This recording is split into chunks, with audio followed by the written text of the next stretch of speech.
We all know someone who thinks they can fight, despite having never trained a day in their life. If you're lucky enough to not know someone like that, go to a bar, ask an employee to put on some MMA, and watch these Affliction t-shirt wearing tough guys come out of the woodworks. For this video, we'll be looking at people who thought or claimed they were fighters, and we're gonna watch them get humbled by real fighters. Sit back and enjoy. This is gonna be a fun one. This YouTuber goes by Victor Drago. In this video, which will explain why it's important, shows someone who has a lot of muscles going around and asking strangers if they want to fight. Whether Drago can fight or not isn't the point, but rather, this should be a good lesson. Without knowing someone or seeing what they can do when going 100%, you cannot judge how well or how poorly someone can fight by how they look. Well, you know, bar cauliflower ear and messed up fingers. If you do any martial arts, you might be able to out-kickbox a bodybuilder and then get choked out by a grandma in the gi. It's best to be humble. This is Senai here in the white shirt. He's one of the best Muay Thai fighters to ever do it. He travels the world, teaches seminars, and spars people of all shapes and sizes. With how skilled Senai is, he's able to make trained athletes look like they're completely new to the sport. As seen here, the legend never tries to hurt anyone, but he keeps things playful. With that in mind, the guy sparring him is trying to flex how good his technique is, but instead of showing off his skills, he just shows that there are indeed levels to this stuff. Again, this is a lighthearted way to start the video. Stay tuned for the really humbling stuff. Also, shout out to Discover the Fights on YouTube for that sparring footage.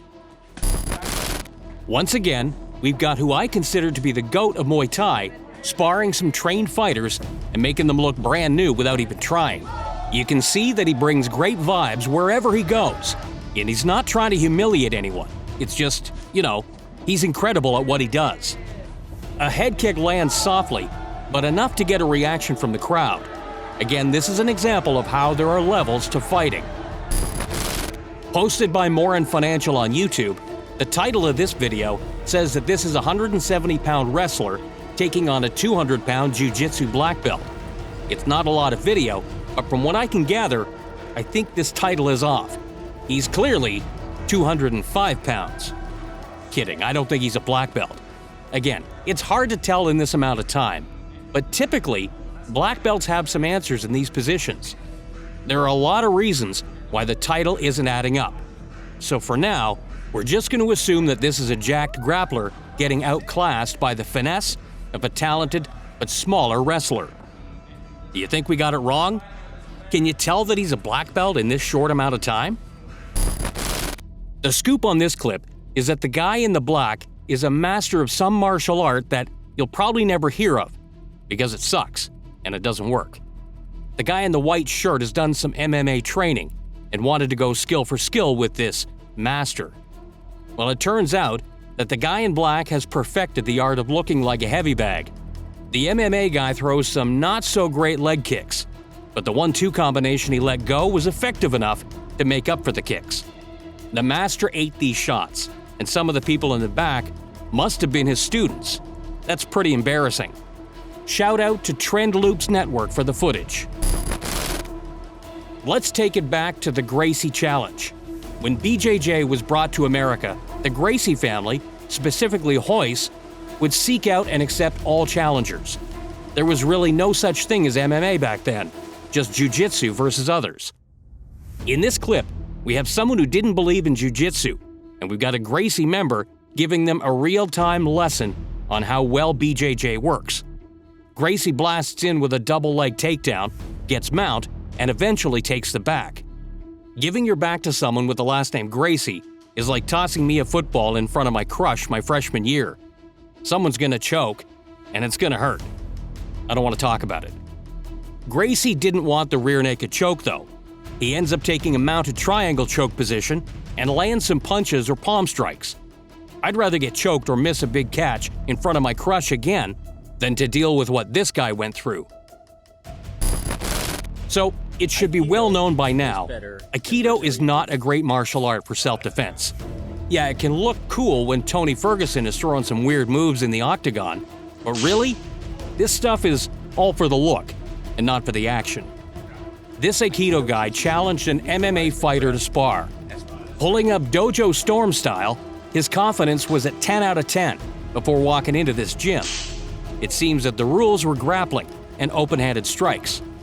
Well, the strike was open-handed, and it was a slap that we heard around the world. You might not know what it was, but you certainly heard it. They went for round 2, and it was much more competitive this time around. Kidding. The Aikido guy got picked up and dumped into the ground with some authority. This is a pretty solid representation of what will happen 10 times out of 10 that Aikido challenges a legit or even semi-legit MMA fighter. Thanks to Bakudo BJJ on YouTube for this video. Be sure to check them out for more content. As for our content, if you're liking it, drop a thumbs up on the video. It helps us out a lot. Share it with your friends, and if you're really feeling it, hit that subscribe button too. We're pumping out a lot more content for you all, and you don't want to miss it. The story here is that this walking bicep of a man walked into Robson Mora's gym and challenged him for $20. Yeah, the big bucks. This clip foughts the theme of the video because time and time again, we see people confuse having strength with the ability to fight. Of course, Mora accepted the challenge and showed this meatball that his muscles don't mean much on the mats. They get at it, and Robson is obviously taking it very easy on this walking protein shake. I'm just teasing a bit. The big guy ended up being pretty cool about it. A bit delusional, yes, but still pretty cool. Luckily, the coach was cool too, and didn't take it personally when the big guy challenged him. Still, he got schooled by a smaller guy going about 20%, but he didn't let it hit his ego too hard. After making a few videos like this, it's easy to recognize a fragile ego. Give the Jiu-Jitsu Times YouTube page a look. They posted this footage. Also, be sure to look into Robson Mora. If you're in his area, maybe you can challenge him and end up taking classes, or end up on one of our videos.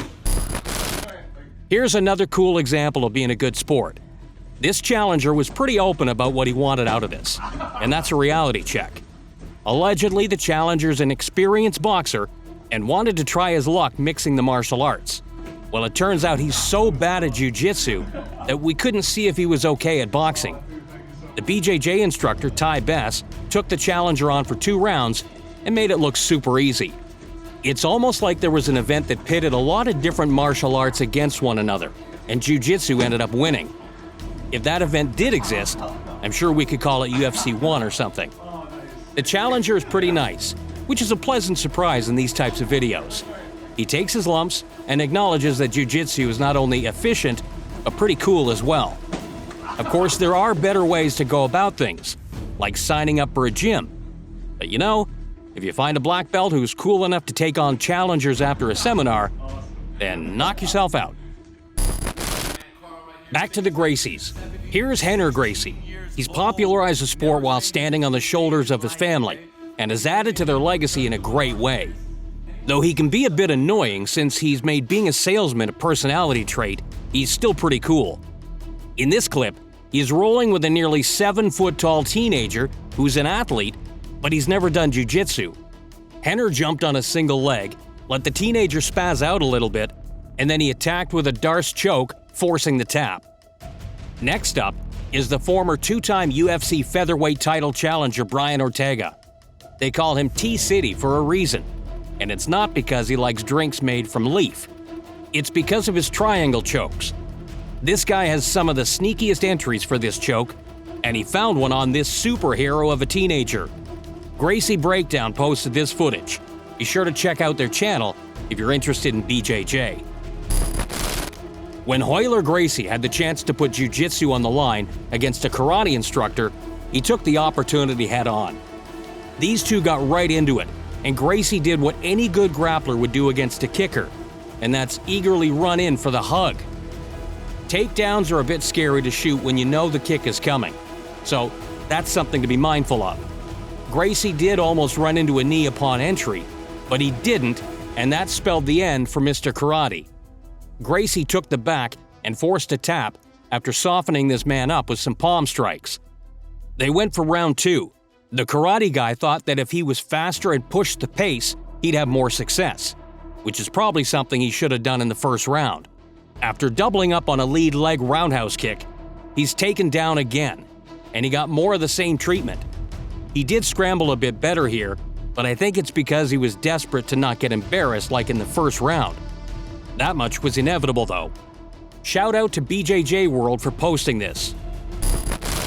What this footage is lacking in camera quality, it makes up for in historical value and technique. This challenger gets taken down and holds onto a guillotine choke for dear life. However, the choke isn't there. The Gracie family member gets out, throws a mean hook from the hip, and gets back to grappling. He scores a huge takedown and follows up with some of the heaviest ground and pound we've ever seen filmed on a camera that shoots with a quality that's lower than my Tinder standards. Though that camera may have been outdated, that doesn't mean you have to be. Hit the bell icon to stay up to date with our channel and to ensure you never miss an upload. We're pumping out a lot of good videos for you all. Moren Financial has been in the game for a long time. He's fought some greats like Nick Diaz, Jim Miller, and more. So yeah, don't test the guy. However, we can watch someone who did. A dojo stormer entered his gym and tried to mix things up with the professional fighter. One leg kick has this challenger walking like me 30 minutes after I got a skateboard for my 10th birthday. One more leg kick has this guy questioning the past 5 years of his life. Corbray wasn't happy with this guy and his way of approaching the situation, so he wasn't going to let him get out of there without learning a lesson. He takes the challenger down ferociously, takes his back, and drops some hammers on the guy. He then chokes him out and tells him to get out of his gym. The delusion is real with these last few clips, this one included. This guy, I'm assuming, has taken Taekwondo or something and wanted to test it out in a fight simulation by challenging a coach. Well, wish granted, I guess. After feeling out the stand-up, the professional fighter takes the challenger down. The coach is kind of toying with this man on the ground. It's one thing to get tapped out quickly, but to be stuck on the ground for a long time and realize that you have no answers in an entirely different level of humiliation. Really, the coach took it pretty easy here, and the rear naked choke was a much better exit for the challenger, as opposed to taking a lot of devastating ground and pound. From the challenger's stance early on, I thought he might have given us some sort of offense. Nope, this was as one-sided as these videos usually go. Lazaralyi on YouTube posted this footage. Be sure to give them the credit they deserve. Okay, so muscles don't make you a good fighter. We've learned that much by now. But how about the age-old martial art of being a linebacker? I'm joking. Football barely teaches how to take people down correctly, let alone what to do afterward. I'm not dogging on non-combat sports, but I am an elitist, and my favorite athlete can beat up a football fan's favorite athlete. Back to the action. The football player thought that he could parlay his ball-catching skills into throwing flying arm bars and such. I'm joking, but I really have no idea what this guy was thinking. He was taken down and straight up got bullied on the mat. There's no shame in that. We've all got to be a white belt for a period of time, let alone a single match. Still, it's fun to watch others get humbled and realize there's more to combat than an ego and a decent max on bench. Thanks to Jason Mora's Judo Center for this video.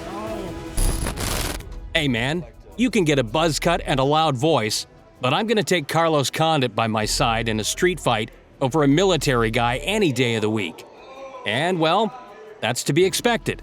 Fighting is fighting, and being in the military is way different. Someone should have told that to this guy who decided to spar Condit and hit him 100% right off the bat. Carlos said, "Hit me as hard as you want to be hit."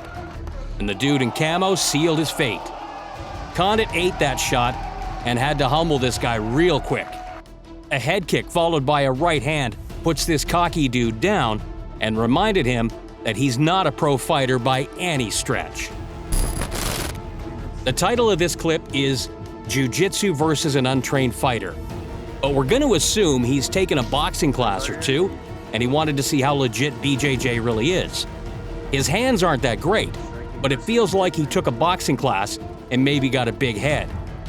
Well, a big head is a big target. The BJJ guy took him down and latched onto a guillotine choke. This was an easy enough win and shows how little effort it takes in a martial art to defeat someone who has little to no knowledge of fighting whatsoever. And for our last clip, we'll show another striker versus grappler clip. This is a purple belt versus a boxer. And for those who may criticize us for calling the boxer someone who's pretending to be a fighter, boxing and fighting are two different things.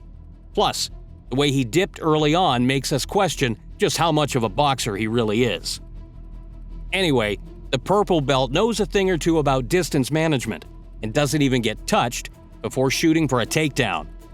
He gets to side control, and the far side armbar presented itself on a golden platter. That does it for the video. How'd you like the content? Let us know down below. Be sure to like the video and share it. It really helps the channel out. What would you like to see next? Let us know. Subscribe and hit the bell icon to make sure you never miss a future upload. Catch you next time.